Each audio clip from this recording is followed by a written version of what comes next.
മുതിർന്നവരിൽ ഇങ്ങനെ മൂക്കിൽ നിന്ന് ബ്ലഡ് വരുന്നതിനുള്ള കാരണങ്ങൾ തിരുമുക, മൂക്കിൽ വിരലിടുന്നത്, അതുപോലെ തന്നെ പൊറ്റ പോലെ തരി പോലെ വരുന്നത്, മാന്തി എടുക്കാൻ നോക്കുന്നത്, പിന്നെ അതുപോലെ തന്നെ മൂക്ക് ശക്തിയായിട്ട് ചീറ്റുന്നത്, മൂക്ക് കാർക്കിക്കുക, മൂക്ക് ചീറ്റി ക്ലിയർ ചെയ്യാൻ നോക്കുക, ഇങ്ങനെയുള്ള കാര്യങ്ങളൊക്കെ മുതിർന്നവരിൽ മൂക്കിൽ നിന്ന് ബ്ലീഡിങ് ഉണ്ടാകാനായിട്ട് കാരണമാകുന്നു.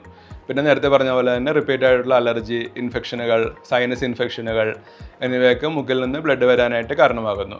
പിന്നെ നേരത്തെ പറഞ്ഞ പോലെ തന്നെ മൂക്കിലുണ്ടാകുന്ന പരിക്കുകൾ, അത് വീഴുന്നത് കൊണ്ടാകാം, അല്ലെങ്കിൽ എന്തെങ്കിലും വാഹന അപകടങ്ങൾ, ഹെൽമെറ്റ് ഇല്ലാതെ ടൂ വീലർ ഓടിക്കുമ്പോൾ ഉണ്ടാകുന്ന മുഖത്തിനും തലയ്ക്കും പറ്റുന്ന പരിക്കുകൾ എന്നിവയൊക്കെ മൂക്കിൽ നിന്ന് ബ്ലഡ് കണ്ടിന്യൂസ് ആയിട്ട് വരുന്നതിന് കാരണമാകും. പിന്നെയുള്ളത് മുതിർന്നവരിൽ കാണുന്നത് ഹൈപ്പർ ടെൻഷൻ, പ്രഷർ കൺട്രോൾ ആകാതെ വരുമ്പോൾ മൂക്കിലുള്ള ബ്ലഡ് വെസലുകൾ അത് ആ പ്രഷർ കൂടിയിട്ട് പൊട്ടുകയും മൂക്കിൽ നിന്ന് കണ്ടിന്യൂസ് ആയിട്ട് ബ്ലഡ് വരികയും ചെയ്യാം. പിന്നെ എന്തെങ്കിലും ക്രോണിക് ആയിട്ടുള്ള അസുഖമുള്ളവർ, കിഡ്നി പ്രോബ്ലം ഉള്ളവർ, ലിവറിൻ്റെ പ്രോബ്ലം ഉള്ളവർ, അവർക്ക് ബ്ലഡ് ചിലപ്പോൾ ക്ലോട്ട് ചെയ്യാനായിട്ട് പ്രശ്നമുണ്ടാകും. അപ്പം അങ്ങനെ വരുമ്പോഴും മൂക്കിൽ നിന്ന് എന്തെങ്കിലും ചെറുതായിട്ട് മുറിവുണ്ടാവുകയോ മൂക്ക് ചീറ്റുകയൊക്കെ ചെയ്തിട്ടുണ്ടെങ്കിൽ ധാരാളമായി ബ്ലഡ് വരാം. പിന്നെ ഉള്ളത് ചില മരുന്നുകൾ കഴിക്കുന്നത്, ഇപ്പോൾ എന്തെങ്കിലും ഹാർട്ടിന് പ്രശ്നമുള്ളവർക്ക്, ഹാർട്ട് അറ്റാക്ക് വന്നവർക്ക്, അല്ലെങ്കിൽ സ്ട്രോക്ക്, തലച്ചോറിൽ ബ്ലഡ് ക്ലോട്ടായി സ്ട്രോക്ക് വന്നവർക്ക് അത് പിന്നീട് വരാതിരിക്കാൻ വേണ്ടിയിട്ട് ബ്ലഡ് ക്ലോട്ട് ആവാതിരിക്കാനുള്ള മരുന്ന് കൊടുക്കും. അപ്പം അങ്ങനെ വരുമ്പോഴും ഈ പറഞ്ഞ മൂക്കിലും ചെറിയ മുറിവുണ്ടാകുമ്പോൾ അവിടെ നിന്നും ബ്ലഡ് ക്ലോട്ട് ആവാതെ കണ്ടിന്യൂസ് ആയിട്ട് മൂക്കിൽ നിന്ന് ബ്ലഡ് വന്നുകൊണ്ടിരിക്കുക. ഇതൊക്കെയാണ് മുതിർന്നവരിൽ കാണുന്ന ചില കാരണങ്ങൾ.